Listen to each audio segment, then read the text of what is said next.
Diusir oleh anak kandungnya sendiri demi sebidang tanah, Pak Harjo kembali ke desa kelahirannya dengan hati remuk. Namun, tak ada sapaan hangat yang menanti. Seluruh tetangga tiba-tiba membisu, mata mereka menghindar, seolah Pak Harjo adalah hantu. Ada rahasia kelam yang menyelimuti desa Mekarsari. Mengapa semua orang bungkam? Apa yang terjadi di balik keheningan yang mencekam ini? Dan mampukah seorang pria tua yang terasing membongkar kebenaran pahit yang mengancam kehancuran desanya? Assalamualaikum warahmatullahi wabarakatuh. Kalian dari mana aja nih? Absen yuk, jangan lupa subscribe. Buat yang sudah subscribe, semoga selalu diberkahi kebaikan dan rezeki yang mengalir. Di desa Mekarsari, waktu bergerak lebih lambat, mengalir tenang seperti sungai Citarum yang membelah desa. Namun, bagi Pak Harjo, setiap detik terasa seperti jarum jam yang menancap di dadanya. Sore itu, di beranda rumah kayu yang telah lapuk dimakan usia, ia memandang nanar ke arah sawah yang menguning, seolah mencoba mengusir bayangan pahit yang menggelayuti hatinya. Usianya sudah menginjak 70 tahun, punggungnya membungkuk, rambutnya memutih sepenuhnya, dan kerutan dalam menghiasi wajahnya, menceritakan kisah panjang kehidupan yang tak selalu ramah. Ada rona lelah yang tak bisa disembunyikan di balik sorot matanya yang biasanya penuh wibawa. Sejak istrinya, Bu Lastri, meninggal 5 tahun lalu, Pak Harjo hidup seorang diri di rumah peninggalan orang tuanya. Rumah itu, dengan tiang-tiang kokoh dan ukiran sederhana di ambang pintu, adalah saksi bisu tawa dan tangis, suka dan duka. Aroma kayu jati tua yang khas selalu memberinya ketenangan, seolah memeluknya dalam kenangan hangat. Namun, kini, aroma itu terasa getir, bercampur dengan bau pengkhianatan yang perlahan menusuk sanubarinya. Anaknya, Budi, satu-satunya permata hatinya, telah lama merantau ke kota besar. Sesekali Budi pulang, membawa serta istrinya, Dewi, dan kedua anaknya yang lincah. Kunjungan itu selalu dinanti Pak Harjo, seperti oase di padang pasir yang tandus. Ia akan menyiapkan masakan kesukaan Budi, membersihkan kamar tamu, dan tak sabar mendengar cerita-cerita dari hiruk-pikuk kota. Namun, belakangan, kunjungan-kunjungan itu tak lagi membawa kehangatan yang sama. Ada ketegangan yang mengambang, tersembunyi di balik senyum yang dipaksakan dan percakapan singkat yang hambar. Dewi, menantunya, selalu menatap sekeliling rumah dengan tatapan menilai, seolah mencari-cari kekurangan. Budi, yang dulu begitu patuh, kini sering mengalihkan pandangannya setiap kali Pak Harjo mencoba membahas masa depan. "Bapak, sebaiknya Bapak ikut kami ke kota." Suara Dewi menginterupsi lamunan Pak Harjo beberapa hari yang lalu. Pak Harjo tahu betul, nada itu bukanlah tawaran, melainkan sebuah perintah yang terselubung. Sebuah ultimatum yang lembut tapi mematikan. Ia selalu menolak, berpegang teguh pada tanah kelahirannya, pada kenangan yang terukir di setiap sudut rumah ini, pada makam Bu Lastri yang tak jauh dari sini. "Di sana, Bapak bisa lebih terawat. Kami bisa menjaga Bapak," lanjut Budi, pandangan matanya menghindari tatapan ayahnya, fokus pada ujung sepatunya yang mengilap. Sebuah kebohongan manis yang dirajut dengan rapi, hampir sempurna. Pak Harjo tahu, keinginan mereka bukanlah untuk merawatnya, melainkan untuk menguasai sepetak tanah warisan yang tak seberapa ini. Tanah yang telah menjadi saksi bisu tawa dan air mata keluarganya selama turun-temurun, tanah yang dibeli dengan keringat dan doa para leluhurnya. Desas-desus tentang penjualan tanah desa untuk proyek pembangunan resort sudah lama beredar. Sejak setahun terakhir, orang-orang berdasi dari kota sering terlihat mondar-mandir di desa, menebarkan janji-janji manis tentang kemajuan dan kekayaan. Pak Harjo tahu, tanahnya yang terletak strategis di tepi sungai, menjadi incaran para pengembang. Ia menolak menjualnya, menolak melepaskan warisan leluhurnya demi iming-iming uang yang tak berarti baginya. Penolakan itulah yang menjadi sumber keretakan hubungan dengan Budi dan Dewi, yang rupanya sudah tergiur dengan gemerlap uang. Kini, Pak Hardjo merasakan sakit yang lebih dalam dari sekadar nyeri di lututnya yang mulai rematik. Sakit karena dikhianati oleh darah dagingnya sendiri. Ia teringat masa kecil Budi, saat ia menggendongnya di pundak, mengajarkannya menanam padi di sawah itu, dan bercerita tentang keindahan desa ini. Bagaimana bisa anak yang dulu begitu polos, yang selalu memeluknya erat, kini tega mengusirnya dari rumahnya sendiri? Hatinya bagai diremas, perih tak terperi. Angin senja berembus, membawa aroma tanah basah dan daun kering. Aroma yang selalu menenangkan, namun sore ini tak mampu menenangkan gejolak di hati Pak Hardjo. Ia memejamkan mata, bayangan Bu Lastri muncul di benaknya, tersenyum lembut. "Sabar, Pak," bisik bayangan itu seolah menguatkan. Tapi bagaimana bisa ia sabar ketika kehormatannya diinjak-injak, ketika rumah yang menjadi naungan hidupnya kini terasa seperti penjara, dikelilingi oleh tatapan mata yang dingin dan penuh perhitungan? Keputusan sudah diambil. Budi dan Dewi telah secara terang-terangan mengatakan bahwa mereka akan mengamankan tanah tersebut. Kata mengamankan itu, bagi Pak Hardjo, berarti merampas. Mereka bahkan telah membawa beberapa orang dari kota, berbadan tegap dan berwajah sangar, yang datang ke rumahnya dengan dalih mengurus berkas. Pak Hardjo tahu, itu adalah preman suruhan, alat untuk menekan dirinya, sebuah ancaman yang tak terucapkan. Malam itu, Pak Hardjo tidak bisa tidur.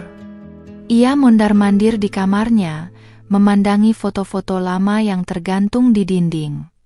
Foto pernikahannya dengan Bu Lastri, foto Budi saat masih bayi, foto keluarga saat mereka masih utuh, tersenyum bahagia. Setiap foto adalah sebilah pisau yang menusuk hatinya, mengoyak kenangan manis yang kini terasa begitu jauh. Ia ingat pesan Bu Lastri, "Rumah ini adalah tempat kita pulang, Pak. Jaga baik-baik, jangan sampai jatuh ke tangan orang lain." Pagi harinya, suara gaduh dari luar membangunkan Pak Hardjo. Budi dan Dewi sudah berdiri di depan pintu, ditemani beberapa orang asing berwajah datar. Wajah mereka dingin, tanpa ekspresi, seperti robot yang hanya menjalankan perintah. "Bapak, kita harus pergi sekarang," kata Budi, suaranya datar, tanpa emosi, seolah sedang berbicara dengan orang asing. Pak Hardjo menatap mata anaknya, mencari setitik kehangatan, setitik penyesalan. Tapi ia tidak menemukan apa-apa. Hanya kehampaan yang menganga. Tanpa banyak bicara, Pak Hardjo mengemasi beberapa barang pribadinya. Selembar kain sarung lusuh yang selalu menemaninya sholat malam, sehelai baju batik yang selalu ia pakai untuk sholat Jumat, dan sebuah kotak kecil berisi kalung pemberian Bu Lastri, yang selalu ia genggam setiap kali merindukannya. Ia tidak melawan.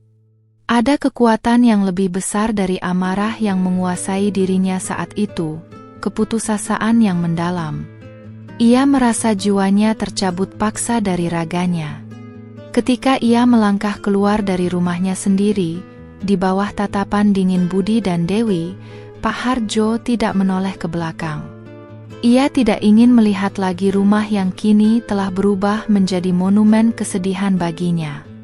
Ia hanya berjalan lurus, memanggul tas kainnya yang berisi sedikit harapan, menuju ke arah yang tidak ia ketahui. Langkahnya gontai, seolah setiap pijakan adalah perpisahan terakhir.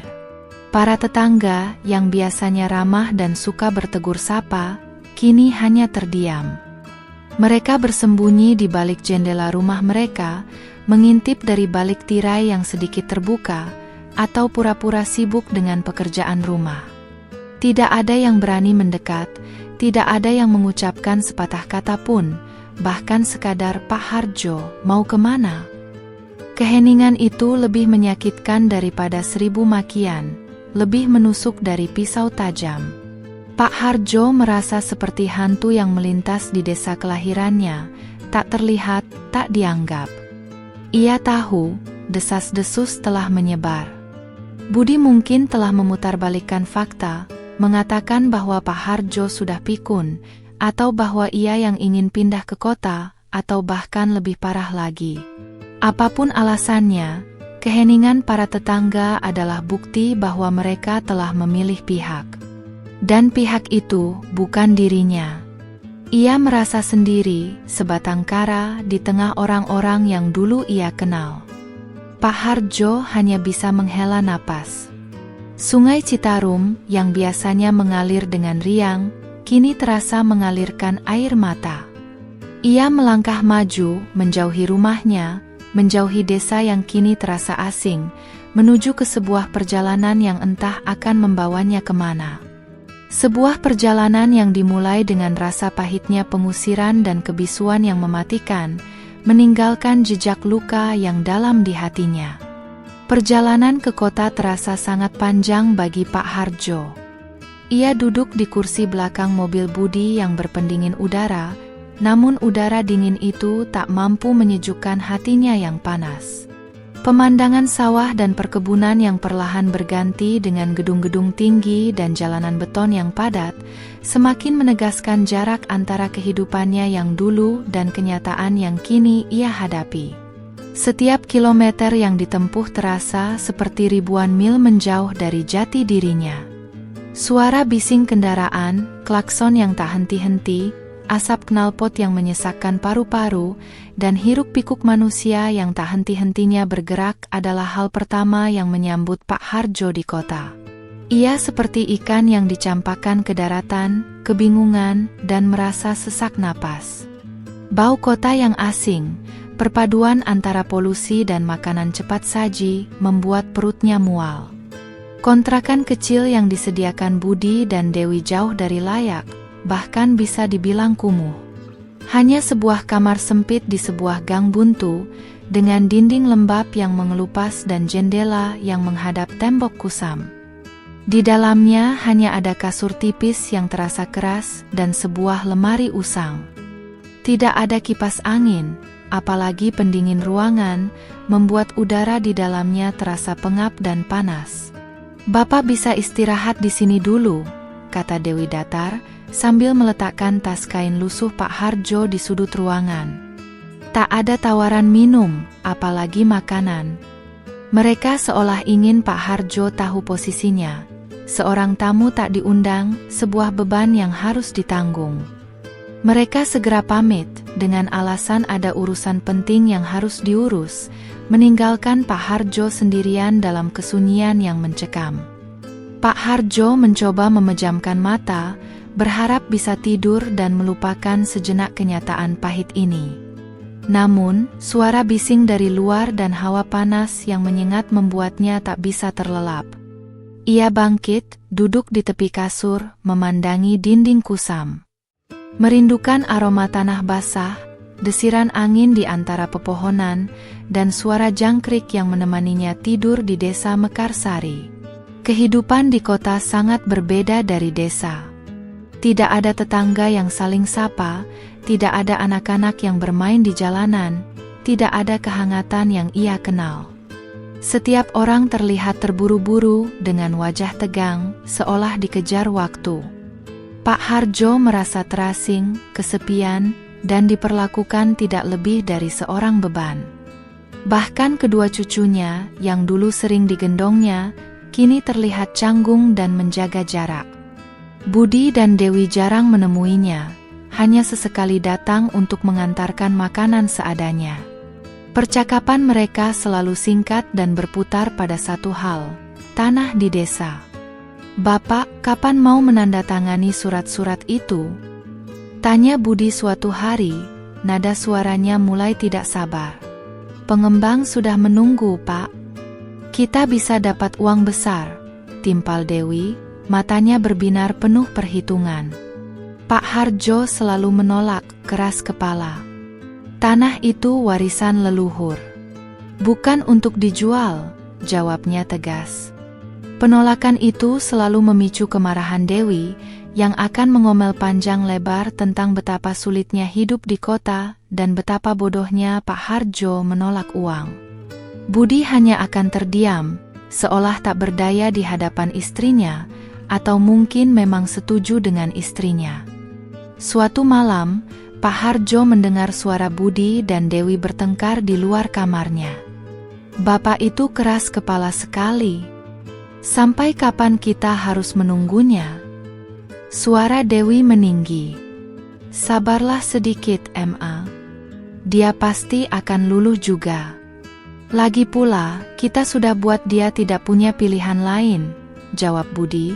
Suaranya lebih pelan namun terdengar jelas oleh Pak Hardjo. Hati Pak Hardjo mencelos.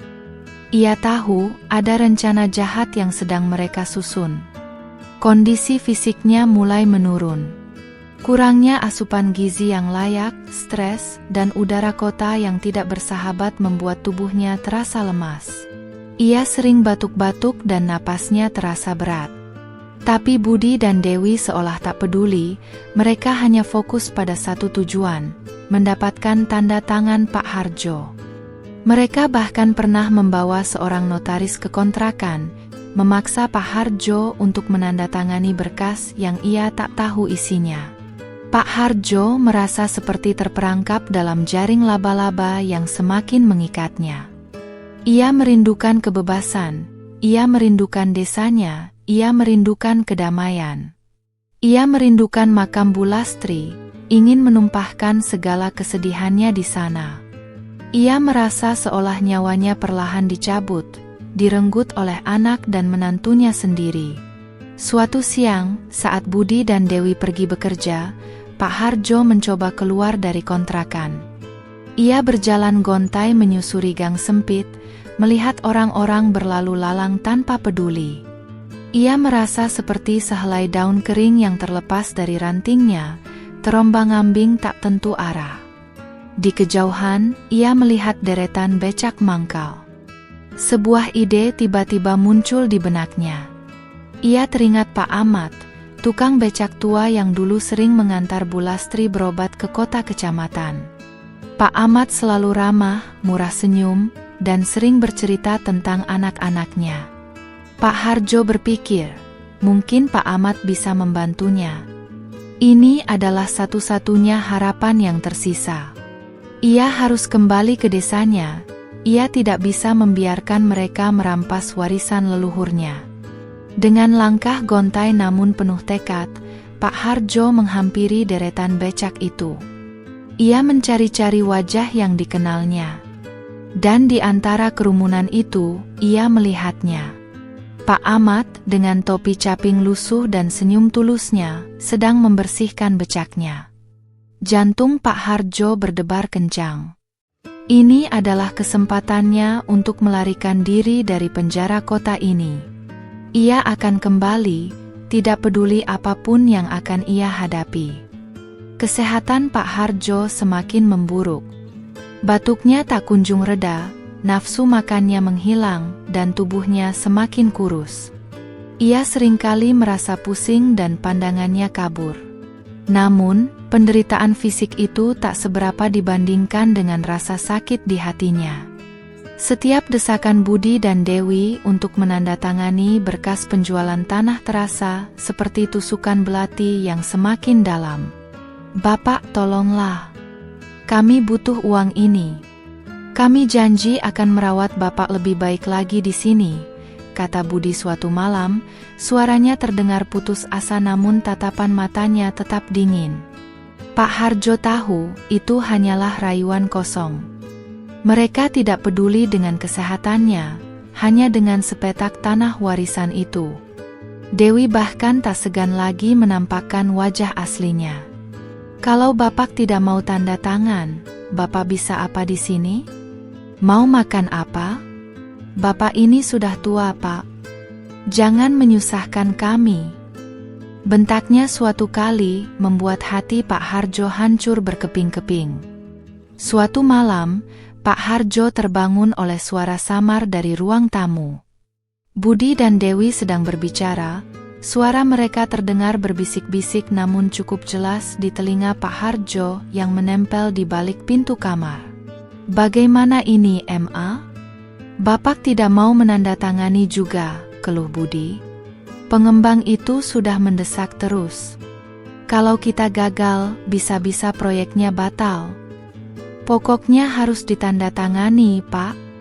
Kalau tidak, kita tidak akan dapat uang sebesar itu, sahut Dewi dengan nada geram, diselingi tawa sinis.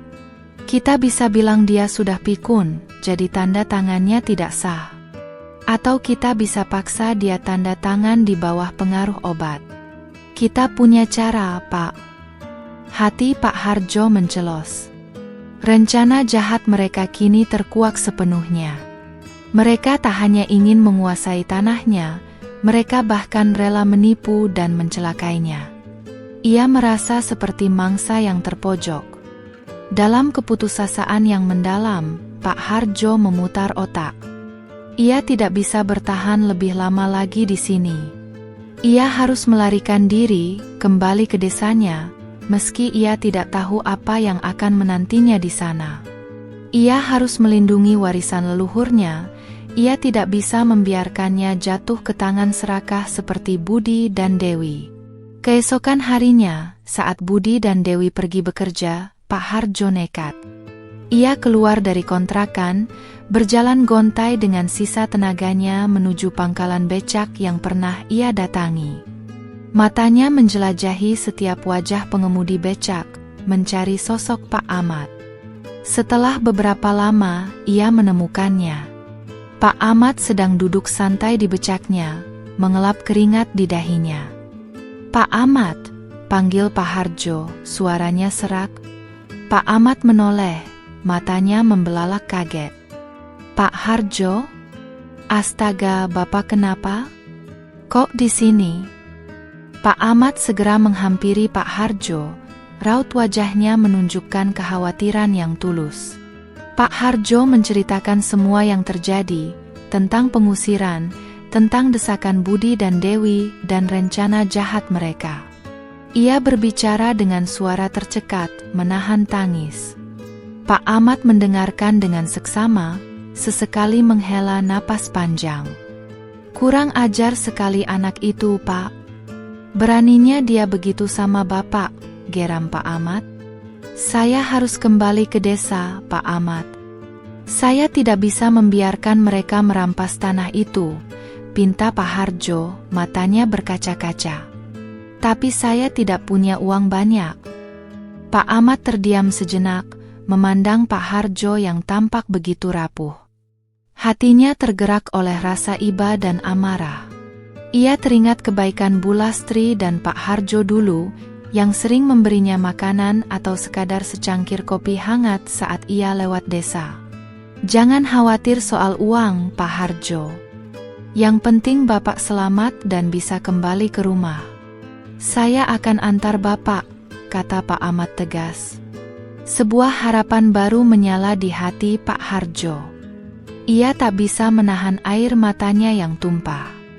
"Terima kasih, Pak Ahmad. Saya tidak tahu bagaimana harus membalas kebaikan Bapak." Pak Ahmad hanya tersenyum tipis. "Sudah kewajiban kita menolong sesama, Pak. Apalagi Bapak kan sudah seperti orang tua saya sendiri." Mereka berdua merencanakan keberangkatan. Pak Ahmad menyarankan untuk berangkat di malam hari, agar tidak dicurigai oleh Budi dan Dewi, dan untuk menghindari panasnya matahari. Pak Hardjo mengangguk setuju.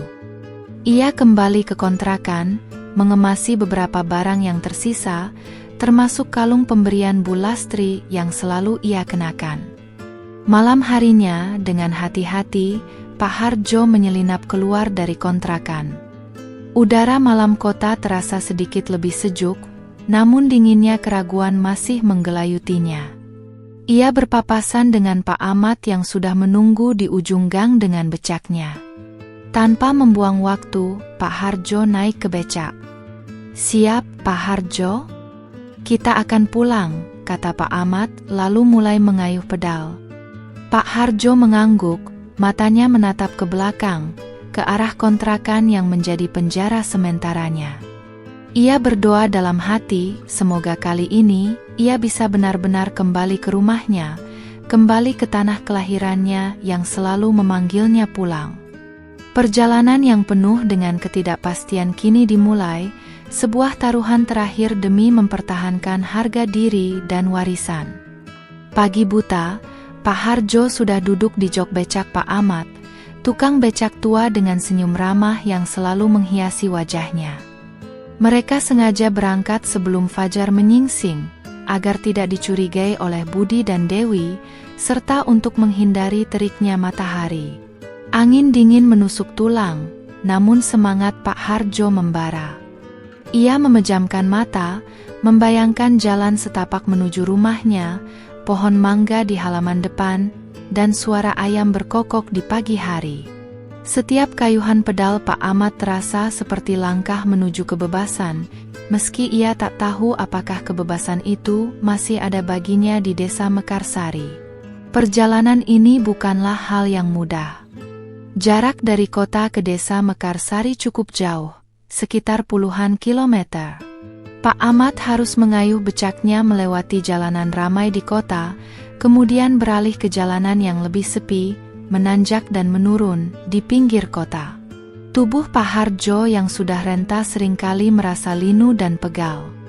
Namun, setiap kali ia merasa ingin menyerah, bayangan rumahnya dan makam Bu Lastri muncul di benaknya, memberinya kekuatan untuk bertahan.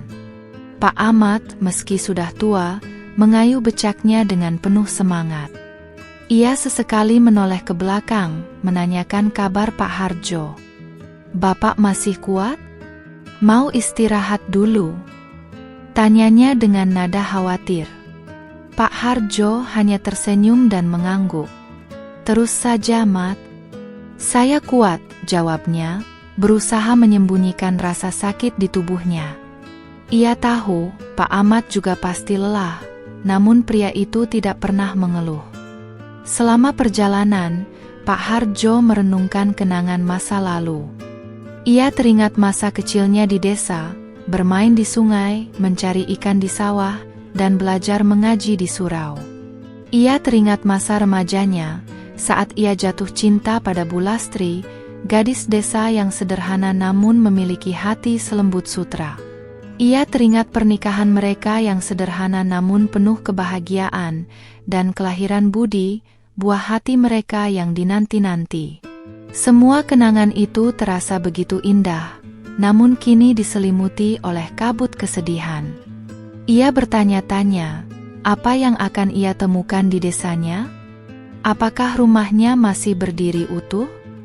Apakah para tetangga masih mengingatnya? Atau apakah desa itu sudah berubah total, menjadi bagian dari proyek resort yang mengerikan itu? Ketidakpastian itu terasa menyesakkan, namun ia harus menghadapinya. Ia tidak bisa lagi lari dari takdirnya. Mereka berhenti sejenak di sebuah warung kecil di pinggir jalan untuk mengisi perut. Pak Harjo memesan teh hangat dan sepotong roti, sementara Pak Ahmad memesan kopi hitam dan sebungkus rokok. Di sana, Pak Harjo sempat mendengar percakapan beberapa sopir truk yang berhenti. Mereka membicarakan tentang pembangunan besar-besaran di sebuah desa di tepi sungai, dan bagaimana warga desa tersebut mendapat ganti rugi yang tidak seberapa. Jantung Pak Harjo berdebar. Apakah itu desanya? "Ini sudah semakin dekat, Pak Harjo," kata Pak Ahmad melihat raut wajah tegang Pak Harjo. "Sebentar lagi kita sampai." Kata-kata Pak Ahmad sedikit menenangkan hati Pak Harjo. Ia mencoba mengusir pikiran-pikiran negatif dan fokus pada tujuannya. Matahari mulai meninggi, menghangatkan tubuh Pak Harjo yang tadinya kedinginan. Ia melihat pemandangan yang semakin familiar. Deretan pohon kelapa yang menjulang tinggi, gubuk-gubuk petani di tengah sawah, dan jalanan tanah yang mulai berkelok-kelok. Bau tanah basah dan dedaunan yang khas desa perlahan-lahan tercium, memenuhi rongga hidungnya. Ini adalah aroma rumah, aroma kehidupan yang ia rindukan. Beberapa kali, mereka berpapasan dengan warga desa lain yang sedang pergi ke pasar atau ke ladang. Namun, tidak ada yang terlihat mengenali Pak Hardjo. Atau mungkin mereka mengenali, tapi memilih untuk tidak bereaksi. Pak Hardjo hanya bisa menghela napas. Ia tahu, ia harus bersiap menghadapi kenyataan yang mungkin lebih pahit dari yang ia bayangkan. Akhirnya, setelah berjam-jam perjalanan yang melelahkan, Pak Ahmad berhenti di batas desa. "Kita sudah sampai, Pak Hardjo," katanya, suaranya sedikit serak karena lelah. Pak Hardjo turun dari becak, kakinya terasa kaku. Ia memandang sekeliling. Desa Mekarsari, tanah kelahirannya. Ia menyerahkan beberapa lembar uang kepada Pak Ahmad, meskipun ia tahu uang itu tidak akan cukup untuk membalas kebaikan Pak Ahmad. "Terima kasih banyak, Pak Ahmad.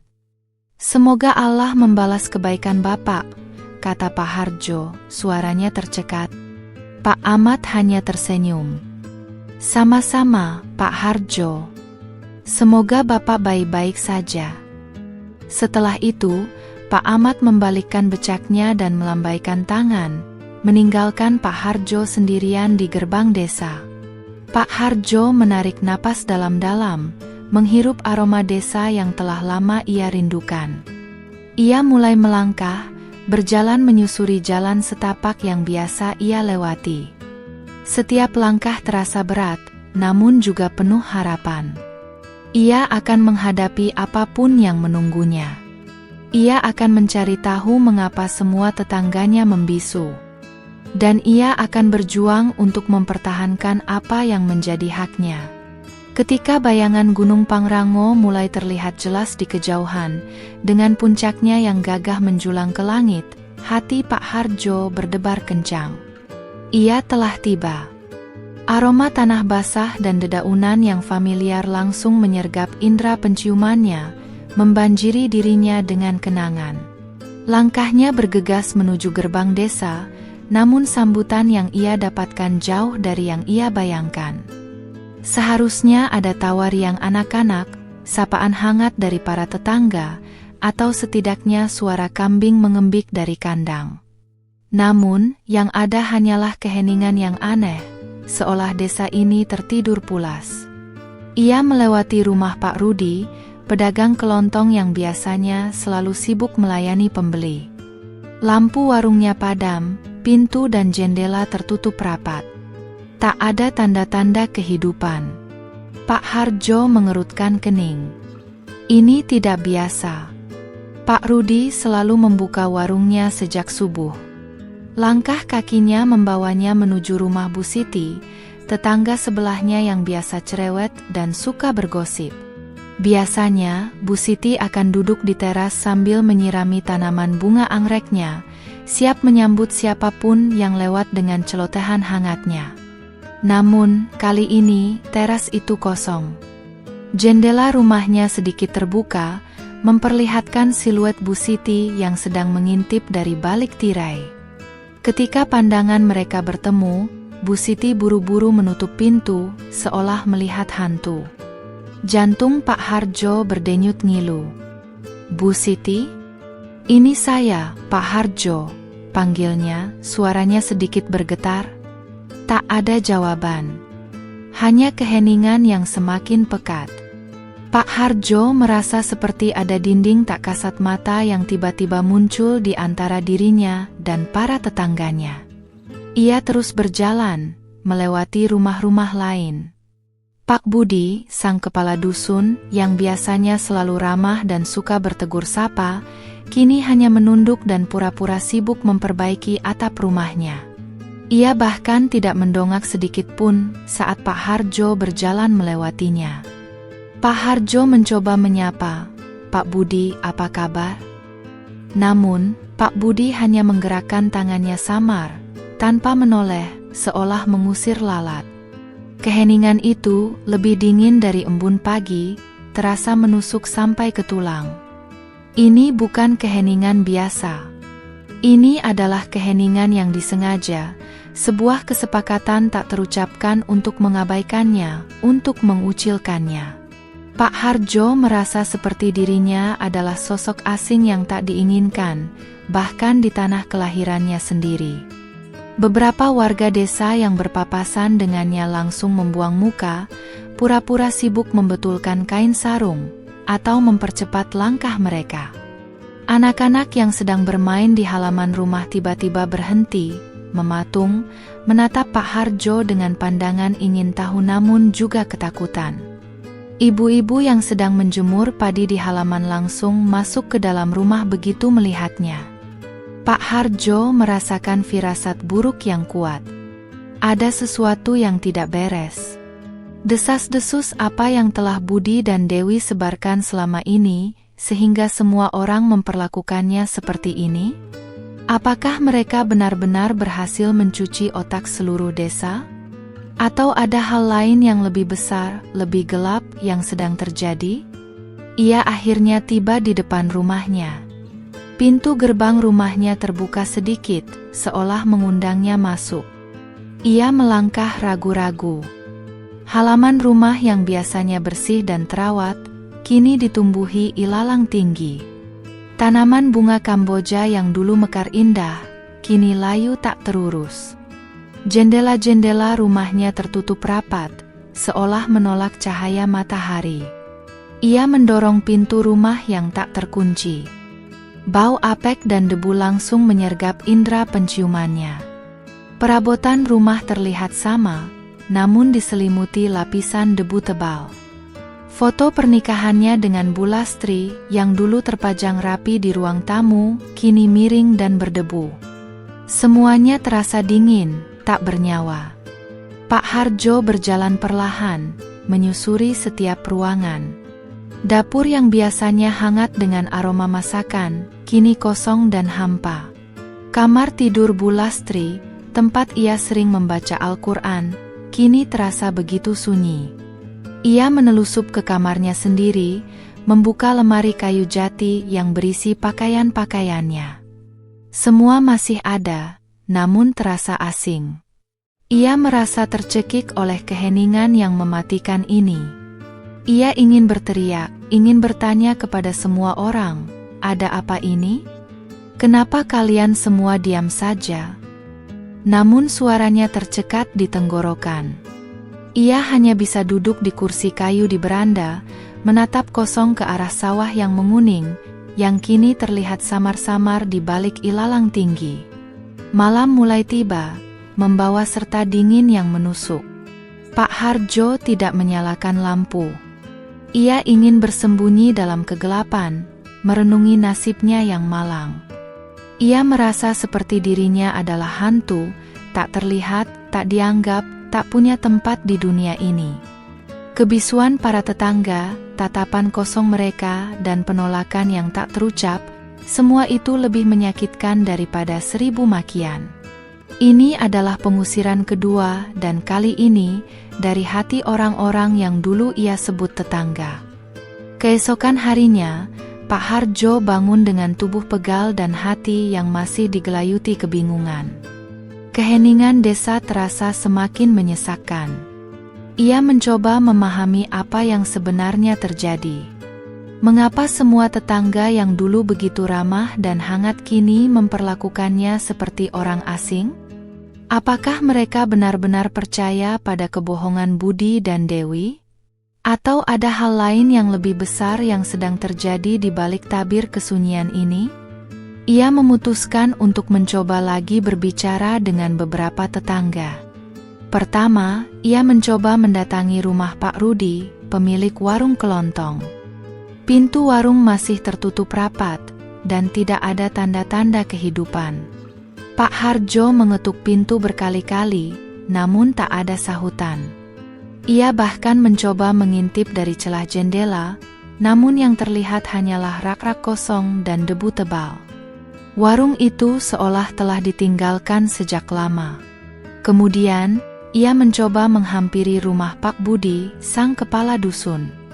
Kali ini, Pak Budi sedang menyiram tanaman di halaman, Namun begitu melihat Pak Harjo mendekat, ia segera berbalik badan, membelakangi Pak Harjo.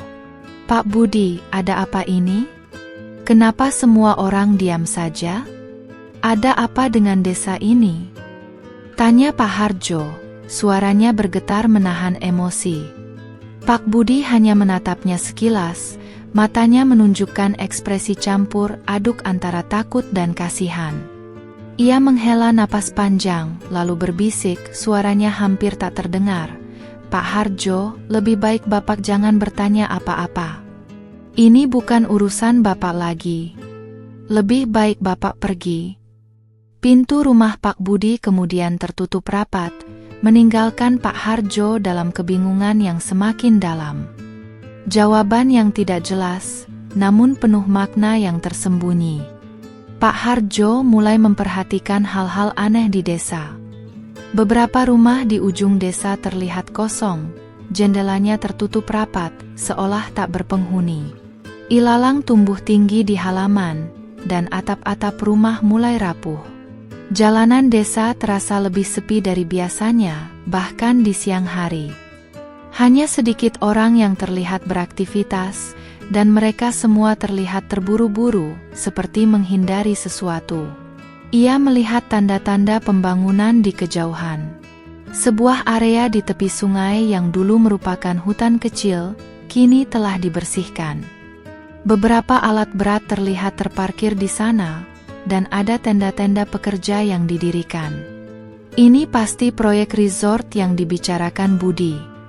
Tapi mengapa lokasinya di sana, bukan di tanahnya?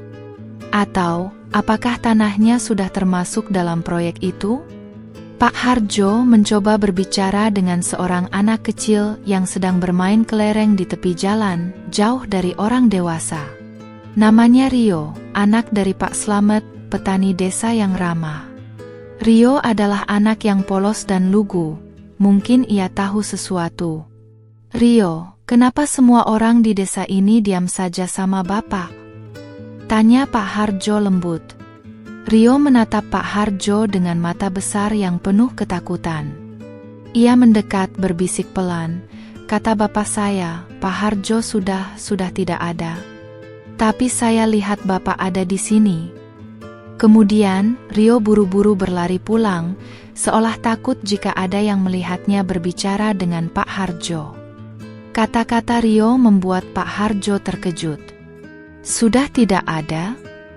Apakah ini bagian dari skenario Budi dan Dewi? Mereka menyebarkan rumor bahwa ia sudah meninggal atau menghilang, agar mereka bisa leluasa menguasai tanahnya? Ini sungguh kejam." Pak Harjo mulai curiga bahwa ada sesuatu yang disembunyikan, sesuatu yang besar dan gelap yang melibatkan seluruh warga desa.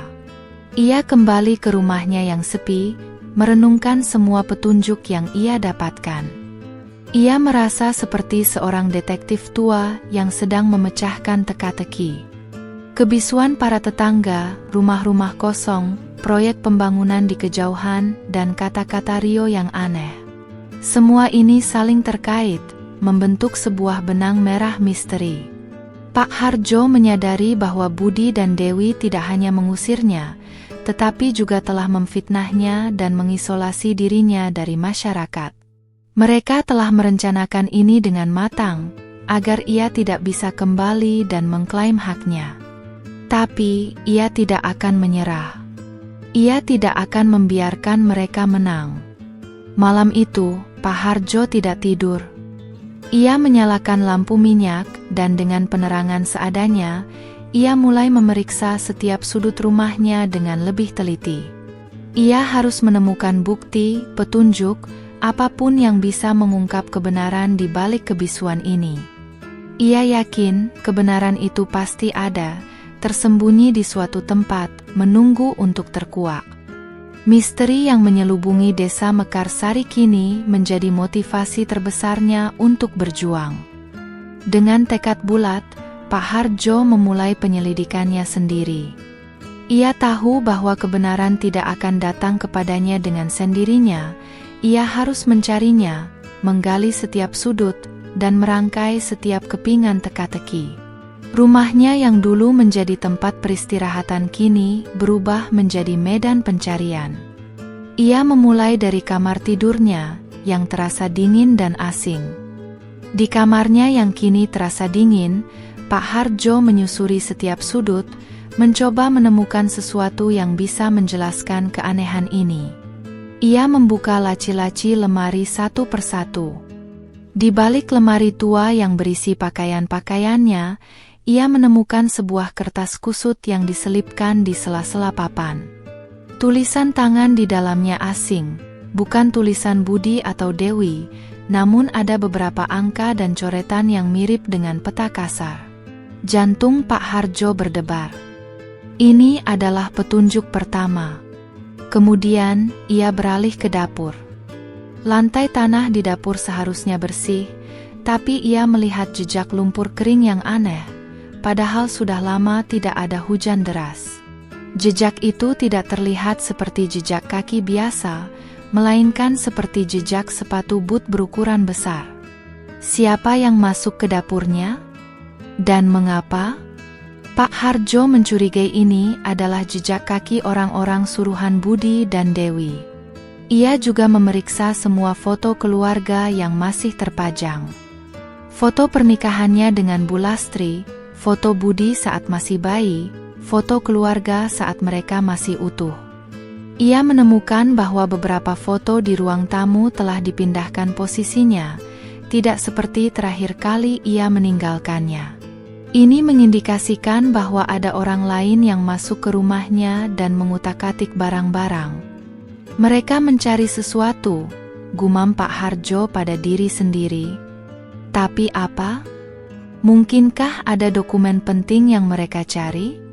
Atau mereka hanya ingin memastikan bahwa ia benar-benar pergi dan tidak akan kembali? Pak Hardjo juga memperhatikan bahwa ada beberapa barang yang hilang dari rumahnya, barang-barang yang tidak terlalu berharga, seperti perhiasan imitasi peninggalan ibunya, atau beberapa perkakas lama di gudang. Ini aneh, karena Budi dan Dewi hanya menginginkan tanahnya. Apakah ada orang lain yang ikut campur dalam masalah ini, memanfaatkan situasi? Ia melangkah keluar, menuju kebun di belakang rumah. Kebun yang dulunya subur dengan berbagai tanaman obat dan sayuran, kini ditumbuhi semak belukar. Di sana, ia menemukan beberapa jejak kaki yang lebih jelas, lagi-lagi jejak sepatu boot besar, menuju ke arah hutan kecil di belakang desa. Ia teringat proyek pembangunan yang ia lihat di kejauhan. Kemudian, ia teringat Mak Cici, seorang nenek tua yang dulunya sering membantunya merawat kebun dan memiliki mata yang tajam dalam mengamati sesuatu. Mak Cici tinggal tak jauh dari rumahnya, meskipun agak terpencil. Pak Hardjo memutuskan untuk mencoba menemuinya. Mungkin Mak Cici bisa memberinya petunjuk yang lebih jelas. Ia berjalan hati-hati, berusaha tidak menarik perhatian para tetangga. Jalanan desa masih terasa sepi, dan orang-orang yang berpapasan dengannya masih menghindari tatapan matanya. Ia merasakan aura ketakutan yang kuat di desa ini. Ketakutan inilah yang membuat mereka semua membisu. Akhirnya, ia sampai di rumah Mak Cici yang kecil dan sederhana. Pintu rumahnya terbuka sedikit. Pak Hardjo mengetuk perlahan. Mak Cici, dengan rambutnya yang sudah memutih dan punggung yang membungkuk, muncul di ambang pintu. Matanya yang tajam menatap Pak Hardjo dengan campuran kaget dan lega. "Pak Hardjo, kamu masih hidup?" bisiknya, suaranya gemetar. "Ya, Mak Cici. Saya hidup," jawab Pak Hardjo. Mak Cici segera menarik Pak Hardjo masuk ke dalam rumah, menutup pintu rapat-rapat. "Syukurlah, Nak. Saya kira kamu sudah tiada.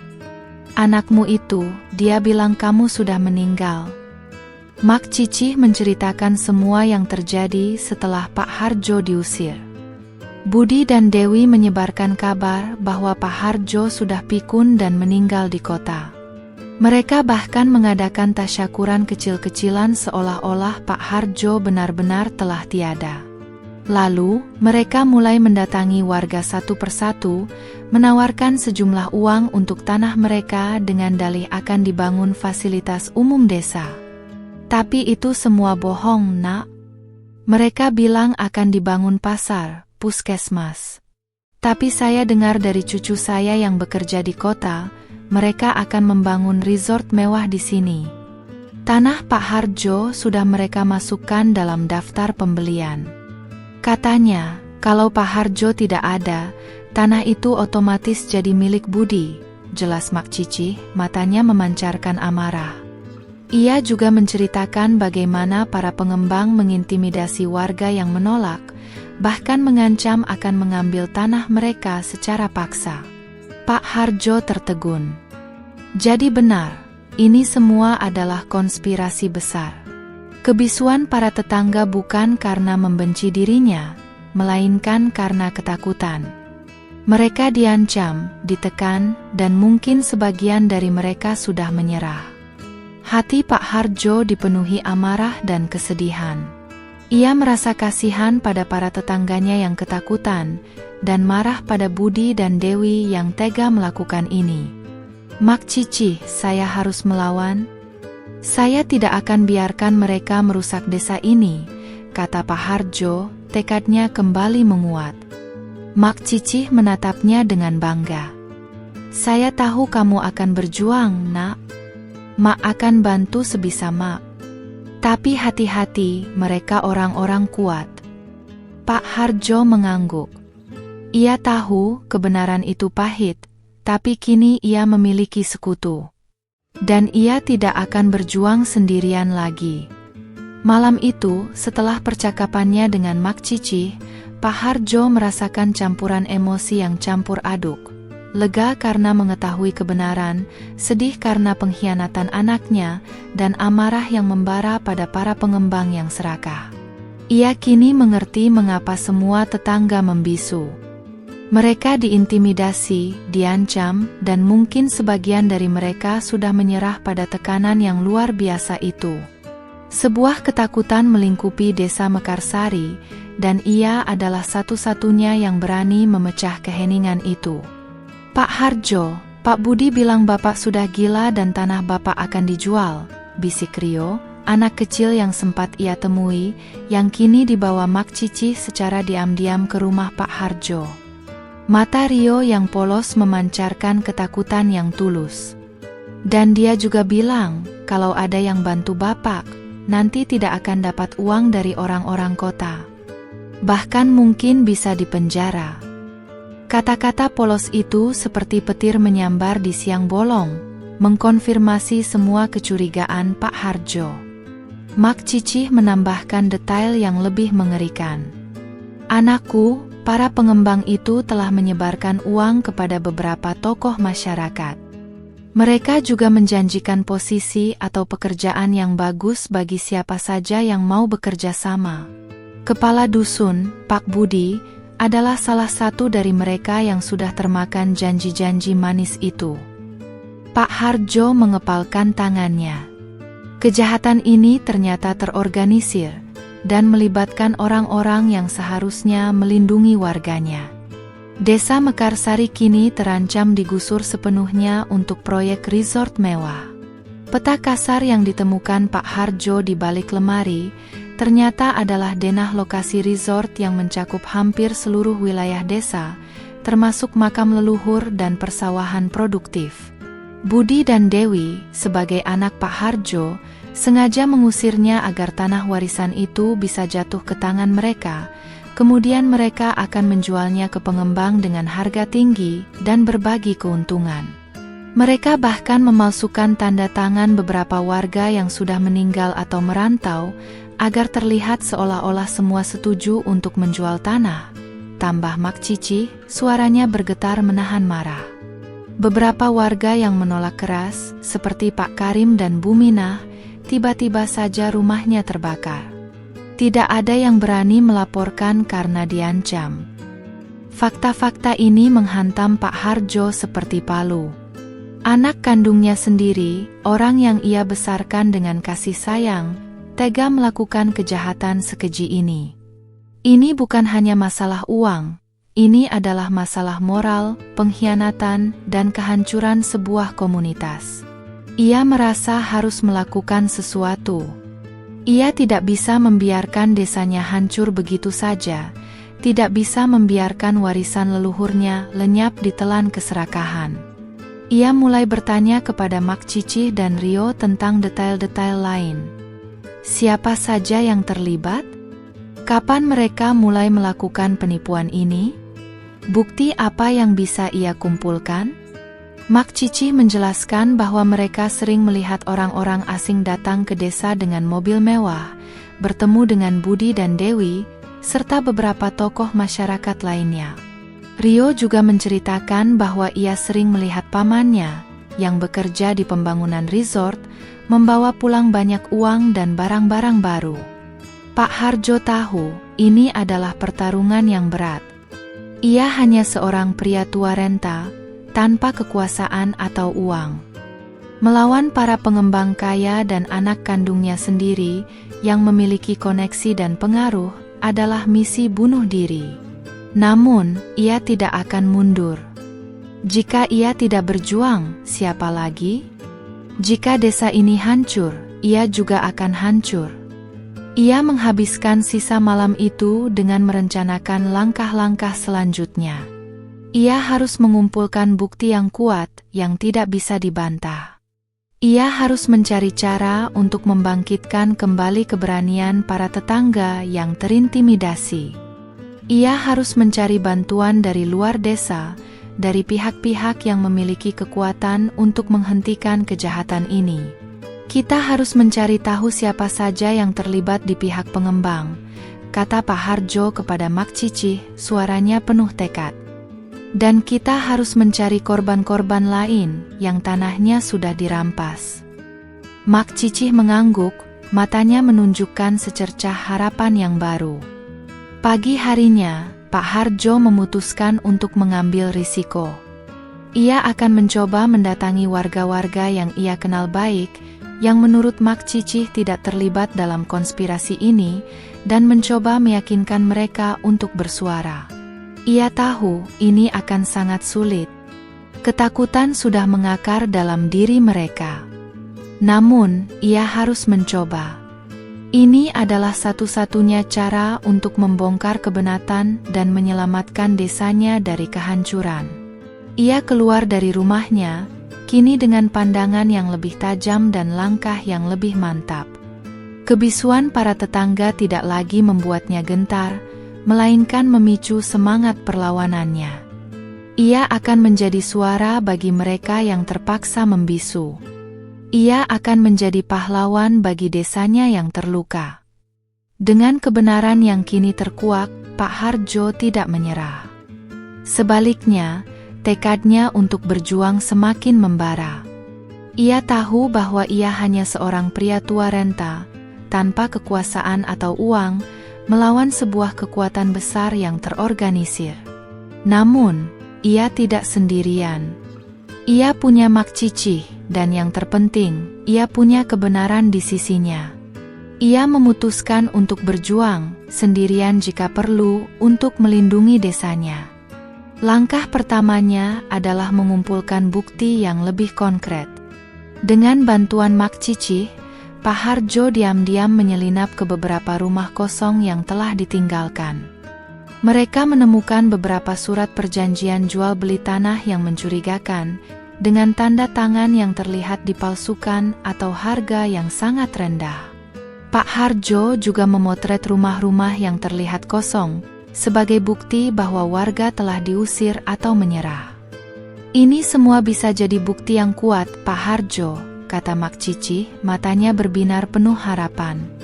Kita harus tunjukkan ini kepada orang yang tepat. Pak Hardjo juga mencoba menghubungi pihak berwenang di luar desa.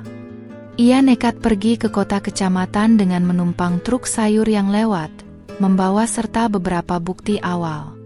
Ia mendatangi kantor polisi, namun sambutannya dingin. Petugas di sana tampak acuh tak acuh, seolah kasus seperti ini sudah biasa terjadi. Bapak ada bukti yang kuat? Kalau tidak, Kami tidak bisa bertindak, kata seorang polisi dengan nada malas, seolah mengusir Pak Harjo. Pak Harjo merasa frustrasi, namun ia tidak menyerah. Ia juga mencoba mendatangi kantor berita lokal, namun mereka tidak terlalu tertarik dengan kisah seorang pria tua yang diusir oleh anaknya sendiri. Ini lebih ke masalah keluarga, Pak. Bukan berita besar, kata seorang wartawan muda yang ia temui. Pak Harjo merasakan betapa sulitnya mencari keadilan ketika suara orang kecil tak dianggap. Namun, ia tidak putus asa. Ia tahu, ia harus membangunkan kembali keberanian para tetangga yang terintimidasi. Diam-diam, ia mendatangi rumah-rumah yang ia yakini masih menyimpan simpati kepadanya, meski mereka ketakutan. Ia mendatangi rumah Pak Slamet, ayah Rio, yang selama ini menjadi salah satu petani paling rajin di desa. Pak Slamet, saya tahu Bapak takut. Tapi apakah Bapak tega melihat desa kita hancur? Apakah Bapak tega melihat anak cucu kita tidak punya tanah lagi? Kata Pak Harjo, suaranya penuh haru. Pak Slamet menunduk, matanya berkaca-kaca. Kami takut, Pak Harjo. Mereka mengancam akan membakar rumah kami jika kami melawan. Saya tahu. Tapi jika kita diam saja, mereka akan tetap menang. Lebih baik kita berjuang sekarang, sebelum semuanya terlambat, bujuk Pak Harjo. Ia menceritakan semua bukti yang ia temukan, tentang pemalsuan tanda tangan, tentang rencana pembangunan resort yang akan menggusur seluruh desa. Perlahan, Pak Slamet dan istrinya mulai terketuk hatinya. Proses ini sangat sulit dan berbahaya. Pak Harjo harus bergerak dalam bayangan, menghindari tatapan mata para pengawas dari pengembang yang sering berpatroli di desa. Ia juga harus berhati-hati agar tidak dicurigai oleh Budi dan Dewi, yang mungkin saja masih mengawasinya dari jauh. Beberapa kali, ia merasa terancam, melihat mobil-mobil asing mondar-mandir di depan rumahnya, atau merasakan tatapan mata yang mengikutinya. Suatu malam, saat Pak Harjo sedang mengumpulkan bukti di sebuah rumah kosong, ia hampir ketahuan oleh 2 orang preman suruhan pengembang. Ia berhasil bersembunyi di balik tumpukan kayu, jantungnya berdebar kencang. Ia mendengar percakapan mereka, membicarakan tentang seberapa cepat mereka harus menyelesaikan pembersihan desa. Namun, setiap rintangan yang ia hadapi justru semakin menguatkan tekadnya. Ia merasa bahwa ia tidak hanya berjuang untuk dirinya sendiri, tetapi juga untuk seluruh desa Mekarsari, untuk warisan leluhur yang tak ternilai harganya. Ia melihat secercah harapan ketika beberapa warga desa mulai berani berbicara dengannya secara diam-diam, berbagi informasi, atau sekadar memberikan dukungan moral. Ia bahkan sempat bertemu dengan seorang mantan kepala desa dari desa tetangga, Pak Darmo, yang memiliki pengalaman menghadapi kasus serupa. Pak Darmo memberikan saran-saran berharga, termasuk cara menghubungi lembaga bantuan hukum dan jurnalis investigasi yang berani. Ini tidak akan mudah, Pak Harjo, gumamnya pada diri sendiri suatu malam, sambil menatap peta desa yang ia coret-coret dengan petunjuk. Tapi saya tidak akan biarkan mereka merusak desa ini. Ia tahu perlawanan ini akan berat, namun ia tak punya pilihan lain. Ini bukan lagi tentang rumahnya, melainkan tentang martabat seluruh desa, tentang keadilan, dan tentang mempertahankan identitas yang telah lama terbangun. Pak Harjo kini telah berubah dari seorang korban menjadi seorang pejuang, siap menghadapi badai yang menghadang. Perjuangan Pak Harjo yang gigih akhirnya membuahkan hasil. Sebuah titik terang muncul ketika cerita Pak Harjo sampai ke telinga seorang jurnalis investigasi muda dari sebuah surat kabar nasional bernama Tania. Tania, yang memang sedang mencari kisah tentang perampasan lahan di daerah pedesaan, tertarik dengan narasi seorang pria tua yang diusir oleh anaknya sendiri dan kebisuan seluruh desa. Ia melihat potensi besar di balik misteri ini. Tania datang ke desa Mekarsari secara diam-diam, menyamar sebagai peneliti budaya. Ia bertemu dengan Pak Harjo dan Mak Cicih. Dengan hati-hati, Pak Harjo menceritakan seluruh kronologi, menunjukkan semua bukti yang ia kumpulkan. Surat-surat palsu, foto-foto rumah kosong, dan denah resort yang mengerikan. Mak Cicih dan beberapa warga lain yang sudah berani, seperti Pak Slamet, juga memberikan kesaksian mereka. Tania terkejut mendengar betapa kejamnya konspirasi ini. Liputan mendalam yang ditulis Tania, dengan judul provokatif, "Ketika anak kandung mengusir ayah demi warisan, desa pun membisu", dimuat di halaman depan Surat Kabar Nasional. Artikel itu memuat foto Pak Harjo yang terlihat rapuh namun bermartabat, serta gambar-gambar rumah-rumah kosong di desa Mekarsari. Berita itu langsung viral, memicu kemarahan publik dan menjadi sorotan nasional. Berbagai media lain mulai meliput, bahkan stasiun televisi nasional mengirim tim ke desa Mekarsari. Tekanan publik yang masif membuat pihak berwenang akhirnya bertindak. Polisi dari tingkat provinsi turun tangan, membentuk tim khusus untuk menyelidiki kasus ini. Mereka mulai memanggil Budi dan Dewi, para pengembang, serta beberapa tokoh masyarakat yang terlibat. Penyelidikan berjalan cepat, didukung oleh bukti-bukti kuat yang telah dikumpulkan Pak Harjo dan kesaksian para warga yang kini mulai berani bersuara. Di hadapan seluruh warga desa yang berkumpul di balai desa, Pak Harjo berdiri tegak, menyaksikan keadilan ditegakkan. Budi dan Dewi dengan wajah tertunduk malu ditangkap dan dibawa pergi. Para pengembang yang terlibat juga tidak bisa mengelak dari jerat hukum. Mereka semua dijerat dengan pasal penipuan, pemalsuan dokumen, dan pengancaman. Suara sorak-sorai dan tepuk tangan bergema di balai desa, mengiringi penangkapan para pelaku. Air mata haru mengalir di pipi Pak Harjo saat para tetangga, yang dulu membisu dan membuang muka, kini mengerumuninya, meminta maaf dan mengucapkan terima kasih. "Maafkan kami, Pak Harjo. Kami takut," kata Bu Siti meneteskan air mata. "Bapak pahlawan kami," timpal Pak Slamet memeluk Pak Harjo erat. Pak Harjo hanya tersenyum, mengangguk. Ia mengerti, ketakutan telah membutakan mereka. Desa Mekarsari yang sempat hampir musnah ditelan keserakahan, kini kembali bernapas. Proyek resort dibatalkan, dan tanah-tanah warga yang sempat dirampas dikembalikan. Warga desa memulai kembali kehidupan mereka, dengan semangat baru dan kebersamaan yang lebih erat. Mereka belajar pelajaran berharga tentang pentingnya berani bersuara dan mempertahankan hak. Meskipun Budi dan Dewi telah mengkhianatinya, Pak Harjo memilih untuk tidak membalas dendam. Ia hanya berharap di dalam penjara, anaknya akan merenungi kesalahannya dan menjadi pribadi yang lebih baik. Ia tahu, luka di hatinya mungkin tidak akan pernah sembuh sepenuhnya, namun ia akan belajar untuk memaafkan.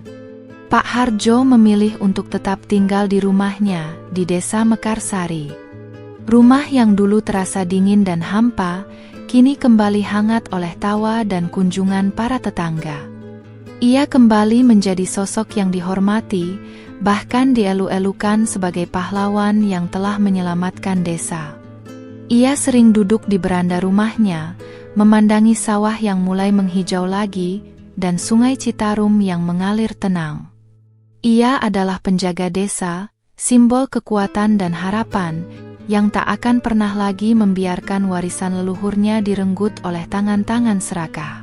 Kisahnya menjadi legenda di desa Mekarsari, pengingat abadi bahwa kebenaran, sekecil apapun, akan selalu menemukan jalannya untuk bersinar, dan bahwa kebersamaan adalah kekuatan terbesar untuk melawan ketidakadilan. Pak Harjo, sang pria tua yang diusir, telah menemukan kembali tempatnya yang terhormat di tengah masyarakatnya, dan ia akan menjaganya hingga akhir hayat.